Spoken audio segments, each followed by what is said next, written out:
Hey there guys, Lightning here, back with another League of Legends commentary, and today we are playing Ashe. And not just regular Ashe, we are playing Ashe with her brand new Valentine's Day skin, Heartseeker Ashe. And speaking of Valentine's Day, happy Valentine's Day. If you're single, if you have a significant other, if you're married, whatever, happy Valentine's Day to you all. And that's pretty much what the topic of today's video is going to be about. It's going to be less about the gameplay, and it's going to be more about talking about Valentine's Day. Let's talk about Valentine's Day, shall we? Let's talk about more so the single aspect of Valentine's Day, because I know a lot of people that get really depressed around this time of year. I'm usually one of them. This year, not so much. But I'm usually one of them. I've been in that boat. I know how it feels. Valentine's Day usually sucks if you're not in a relationship, if you don't have someone to spend the day with, or whatever. But let's be completely honest with ourselves. What is Valentine's Day when you actually think about it, when you actually think about the modern Valentine's Day? It's more or less just a mini Christmas. It's more or less just another event where it's just buy this, buy that. It's for pretty much just a smaller Christmas just for couples. So, if you're single, don't feel too bad because it's actually saving you a little bit of money. But on a more serious note, don't feel bad. Don't feel bad about Valentine's Day. Don't feel bad if you're single. Because you never know what's in store. You never know what's down the line. Don't count yourself out. And always keep in mind that people care about you. Now, I'm not just talking about, like, you know, a girlfriend, boyfriend, whatever. I'm talking about your friends. I'm talking about your family. I'm talking about, you know, I'm talking about your pet, you know, just anybody who cares about you. It doesn't have to be a significant other. It doesn't have to be a husband or a wife. It can be your friend or your family or your pet or whatever. Your grandma, your grandpa. There are people out there that care about you. So don't feel depressed on this Valentine's Day. Because I'm pretty sure that there's somebody out there who cares about you and loves you dearly. Even if, you know, they're not your boyfriend or girlfriend. And honestly, Valentine's Day, in my opinion, should be just a celebration of love of all kinds. It shouldn't just be, you know, directed towards the couple, because love, it's a complicated thing. It's a very complicated thing, and I'm definitely not the one to give relationship advice. But I personally feel that the holiday should be pretty much a celebration of love of all kinds. From mother to daughter, or from grandfather to grandson, or from cousin to aunt. Like, from friend to friend. Like, it shouldn't just be, you know, it shouldn't just be marketed towards couples, and unfortunately it is. And it is how it started. But I feel like it could be a lot different, you know? And I feel like it should be a lot different, because there's no reason to be upset at this time of year. There's no reason. I mean, well, the weather's cold, and everything is all icy and snowy, and it sucks. But other than that, there's no reason to be upset this time of year, so when you're sitting there tonight, and you're thinking about maybe this holiday, or you're thinking and feeling down, and maybe you're listening to this, just know that someone out there cares about you, alright? So don't be upset. Alright, well, that was pretty much the big Valentine's Day rant that I wanted to get into. Hopefully I maybe made somebody feel better out there. I really hope I did. Because I've been in that boat. We've all been in that boat. And to the couples out there, we are very happy for you.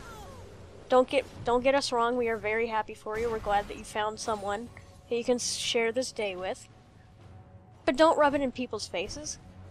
Because remember those Valentine's days, or just those days in general where you're, I don't know, maybe you were walking down the hall in high school and you see like 3 different couples making out in the hallway, and you just think to yourself, that's never gonna happen for me. And well, then you found somebody, and now no one wants to hear about a bragging couple. Like, we're happy for you, we really are, but no one wants to hear people bragging about it. Because unfortunately some of us are still in that boat. So that's just my Valentine's Day advice, take it or leave it. But I don't know, maybe hopefully I made somebody feel a little bit better today. I don't know. But that was just my little rant, so. Anyway, let's actually talk about the gameplay here. Let's talk about Ashe. Let us talk about her. So let's talk about Ashe's passive. Ashe's passive is called Focus. And if she's not been attacked in the last 3 seconds, she gains focus stacks per second. And when those focus stacks equal 100, Ashe will get a critical strike on her next basic attack. Now let's talk about her Q and why this thing is so strong, in my opinion. Her Q is called Frost Shot. And basically what this does is that it does cost mana, but whenever you activate Frost Shot, Ashe's basic attacks become enchanted by ice and slow her targets for 2 seconds with every shot. That's pretty powerful, and that's a great gap closer. And that's one of the many reasons why I love Ashe. She was one of the very first champions that I played, and I do have a special place for her in my heart, even though she is kind of underwhelming. Now let's talk about Volley. When using her W, Ashe fires 7 arrows that pretty much separate in a cone, and they deal physical damage, and they slow your enemy. So Ashe is pretty much all about the slows, all about the gap closing, all about getting closer to your target and having them not get away. And finally, her E, let's talk about Hawk Shot. This is pretty much the thing I upgrade last, but it is still important to talk about. Her Hawk Shot pretty much gains her sight in an area where you have no vision for 2 seconds. And it grants a 1,000 radius area of sight for 5 seconds when it reaches the destination. So it's pretty much very useful for using in bushes where you might not have a ward, for face checking, a bush where you have no vision, just to make sure that there's nobody in there waiting to kill you. And of course her E actually does have a passive to it. She gains 3 bonus gold each time she kills a unit, so it is very important to get Hawkshot early because you get bonus gold just for having the ability. And finally, let's talk about her ultimate. When she hits level 6, she gains the ability Enchanted Crystal Arrow. She fires a giant arrow in a straight line, and it's a global ultimate, which means it'll go all the way down the map if it doesn't hit anybody. The farther it goes, the longer that the stun duration will be. If it hits a champion, it'll deal magic damage and it'll stun them. Additionally, if there are any champions or minions or whatever within a 250 radius of the impact, they will also take some of the magic damage, and they're also slowed by 50% for 3 seconds. So as you can see, Ashe is a very, very powerful AD carry. I really love using her. I feel like she's kind of underrated, and I can kind of see why. She's not the greatest ADC ever. She's pretty much that ADC that everybody plays when they first get the game and they're trying to learn. She's definitely one of those champions. She's easy to pick up and play, easy to pick up and learn.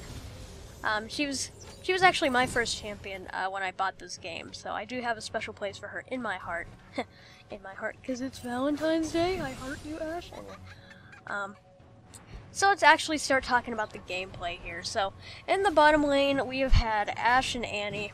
This Annie support was a pretty good support. She did get most of the kills, but that was mostly because I couldn't pick them up myself, because either I was being stunned or I got pulled by Blitz or whatever. I did not play very well in the beginning of this gameplay. I will admit that right here, right now. But later on, I feel like I did do a little bit better. But now that we've got our turret, and now that we're out of that terrible laning phase, we can finally get to the team fight part. So I see that there's a little bit of issues going on up, down, just all around. But our Nasus picks up a kill on Zed, who's pretty much been dominating our Nasus all game, which is very good. But we see that we have Ashe and Blitzcrank on the bot lane. Yes, I was fighting another Ashe, and we catch them out. I use my Enchanted Crystal Arrow to get the stun on Ashe, just so she doesn't get away, and I get the kill on the enemy Ashe, and my team gets the kill on the enemy Blitzcrank. And now that they're gone, we want to try to get Dragon as soon as possible. Now, the big thing that we need to worry about is a smite from the enemy Vi. Yeah, this game was weird. We had 2 Ashes and we had 2 Vis, each on different teams, and it was very, very strange. So I guess it was a good thing I had a skin and the other Ashe didn't, so it was easier to tell who's who. I was the pink one, she's the blue one, so But we get Dragon, and now we're going to push out to the mid lane and try to get this mid tower. But unfortunately, here comes Blitzcrank to ruin my fun. But here comes my Annie support to try to get the stun on Blitzcrank. I get pulled under the tower, which really freaked the crap out of me. I probably popped Barrier a bit prematurely. For those of you who don't know, Barrier is a summoner spell. You equip it to D or F. It's very, very good on AD carries. Just because they're so squishy and they get into a lot of trouble, and you need that extra shield to really make sure that you can survive an onslaught. So I see that the enemy Ashe is trying to get my tower. So I use my enchanted crystal arrow to stun her from auto-attacking the tower until we get there. Unfortunately, Annie went down to the Blitzcrank, but I do pick up a double kill on both Ashe and Blitzcrank, and just barely living the Ignite from Ashe. That is why I don't like taking Ignite on AD carries. Now, had I been a little bit lower, it actually would have worked that time. However, if I still had Barrier, if I hadn't used it prematurely in the mid lane, I could have just popped Barrier and completely negated all of Ignite's damage. So that's why I really don't like taking Ignite on my ADCs anymore. It used to be a big Season 3 thing, but I think it's pretty much a very uncommon practice now to take Ignite on your ADC. Surprisingly, Ignite's a very good thing to take on supports now, over Exhaust, but I guess it depends on which support you're using. But unfortunately, I go down to Zed in that team fight there, and my team should be able to pick up the kill on the enemy Vi. Orianna getting the kill on the enemy Vi. And now it's just a matter of time to A, push out the mid lane, B, get this kill on Ashe. Yeah, Annie does get this kill, even though I respawn and the camera pans down back to me. We do get the kill on the enemy Ashe, so I apologize that you couldn't see how that ended. I didn't expect the camera to go right back down to me when it did, but yeah, we got the kill on her. I saw that my Nasus up there was in trouble, taking on 3v1, not on purpose, but taking on a 3v1. I shot my enchanted crystal arrow up to the top lane to see if I could get either a kill or stun someone so that he could get away. Unfortunately, that was not the case, but he was able to pick up a kill on Blitzcrank before he went down. So now we're working on sieging the mid lane. Blitzcrank goes down. I didn't even have a chance to slow down the video there. That's how fast we caught him out. And now it's going to be another team fight in the mid lane. Zed's using his ultimate on our Orianna, and so is Xerath. So between the Xerath ultimate and the Zed ultimate, our Orianna goes down, unfortunately. So there goes our mid laner. And now it's just a 4v... Actually, no, it's a 4v3. Because we picked up a kill on Vi, we picked up a kill on Blitzcrank, so we're in a very good position to siege this enemy tower. And I pick up the kill on Zed by using my enchanted crystal arrow to make sure he doesn't get away. Almost picking up the kill on Ashe, but I do bait out her flash. If she hadn't flashed there, I probably would have been able to kill her. Granted, I probably would have taken a few tower shots, but what are you going to do? Vi, kind of getting a little hungry for the kill there. Q's through the wall. Dashes through the wall and tries to pick up the kill on Ashe. Probably could have, but Blitzcrank was there to silence her, and she got killed under tower, so... Losing my voice here, excuse me. So, now that we're in this position, we really just want to put as much pressure on the mid lane as humanly possible. Now, here our Orianna almost got caught out, and I realized that she was being chased, so I wanted to make it over there as quickly as possible to her aid, so I could slow down the enemy Vi and save Orianna. Unfortunately, she was just low enough health that Xerath's new ultimate was able to snipe her. And that reminds me, I need to do a video on Xerath very soon. In the latest 4.2 patch for League of Legends, Xerath got completely reworked, meaning everything that he used to do, his old skill set is no more. They gave him a brand new skill set with brand new abilities, so he functions completely differently now. So I really need to make a video on Xerath and talk about that. Maybe next video, maybe not, but eventually I will get around to it. So we finally do take down the final mid lane tower, and now we're pushing into their base. We need to get their mid inhibitor turret so we can activate and destroy the inhibitor, and we can start spawning some super minions. I noticed that a team fight is breaking out in the mid lane. I noticed that Blitzcrank was incredibly low, so I used my enchanted crystal arrow and snipe him down. And I was going to chase Ashe here, but I get a little too greedy, and Xerath tries to snipe me with his ultimate, getting me really low. I pop my barrier to get away, and I live with just barely any health. I think I had like 13 health at the end of that fight, thinking I could get Ashe. That was kind of a clumsy mistake for me to make. But luckily I had barrier and it was able to save me. If I didn't have it, I probably wouldn't have survived that fight. So, AD carries are pretty much all about placement. Where should you be in the team fight? You should probably be in the back. You shouldn't be chasing in the front trying to get the kill. Unless there aren't as many enemies after you. But yeah, you should always be in the back, and your team should always be trying to get enemies off of you, because if you're in the back, they're going to try to get to you as fast as humanly possible, because you're going to be the one dealing the most damage. So I noticed that Ashe is down here in the bottom lane, still trying to get this bottom turret, and we kind of have a little derpy fight here, where we both use our ultimate, we use our W. I do take her down first, but at the last possible second she used Ignite on me, and because I didn't have barrier after that last team fight, I wasn't able to pop it. So that was one of the rare instances where Ignite on an AD carry actually worked to get her to kill. But I was able to save the bot lane tower, and now I'm back up and I'm ready to fight for my team yet again.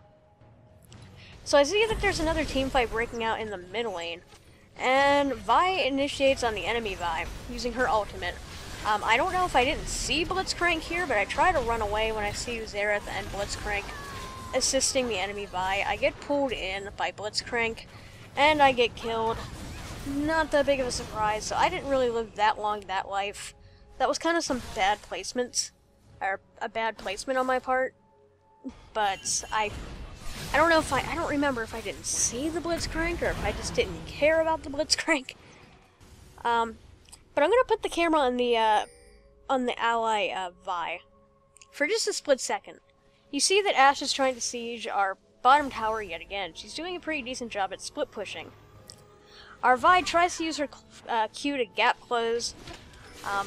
Ashe, silly Ashe actually tries, instead of running away, tries to fight her right then and there. And she actually would have won too, because she stunned Vi with her Enchanted Crystal Arrow. But from spawn, I respawn and I realize that our Vi is in trouble. I shoot my ultimate down the lane, hit the Ashe, stun her, just long enough for Vi to pick up the kill. So that's why I wanted to put the camera on Vi. Now it's back on me. So that was my little assist in helping Vi save our bot lane tower. So now we really want to get this mid inhibitor tower, and I think it is here when we do that. We've got Annie initiating with Tibbers, getting the stun off on her and just enough damage so I can pick up the kill. Blitzcrank just barely gets away. However, the enemy Vi ambushes us with not with Blitzcrank, with Xerath. But we're able to pick up the kill on her, and I'm able to pick up the kill on Xerath. I actually was trying to shoot my arrow at Blitzcrank, because I noticed he was so low health, I just wanted to pick up that kill. But Xerath actually blocked the shot, which worked out anyway, because we were able to pick up the kill on Xerath. I tried to tower dive this Blitzcrank, but it didn't go too well. Again, popping the barrier probably a bit too prematurely, but it all works out in the end. So we finally get the mid inhibitor turret, and now we can back safely, and we can try to save the bot lane turret. Now, what did I just pick up here? I picked up a Banshee's Veil to increase my magic resist, my health, and to give me a shield that blocks enemy spells every couple of seconds. I did this mostly keeping this Ashe and this Blitzcrank and the Vi in mind. Normally, I see AD carries pick up a Guardian Angel, which basically makes it so that you revive after you've been killed. But what I decided to do here, why I decided to get the Banshee's Veil, is that if it blocks a spell, one spell every few seconds, that means it can block an Ashe ultimate, it can block a Blitzcrank pool, it can block a Vi ultimate, pretty much anything that they try to do to initiate on me. Because as an AD carry, you are usually the #1 target for the enemy to pick off first in a team fight. And that's why I kind of like Banshee's Veil on ADCs. I don't get it that often. But in this particular scenario, it was actually probably a smart buy. I guess it could also block the Zed ultimate. I don't know. I don't think I don't think it would block the Death Mark, but I know for a fact it would block the Violet, it would block the Blitzcrank pool, it would block the Ashe stun. So, yeah, it's pretty handy. But we're able to win that team fight up in the top lane, and now we're just going to siege the enemy Nexus turrets, and we're finally going to siege the enemy Nexus, and that's going to be the game. And I hope you enjoyed this gameplay commentary with Ashe. She's one of my favorite ADCs, very good champion, kind of underrated. So, anyway guys, that's going to do it for this video. I hope you enjoyed, hope you found it informative. And like I said, don't be depressed this Valentine's Day, because like I said, somebody out there cares about you. So, never forget that. Anyway guys, have a happy Valentine's Day, and I'll see you next time. Bye-bye.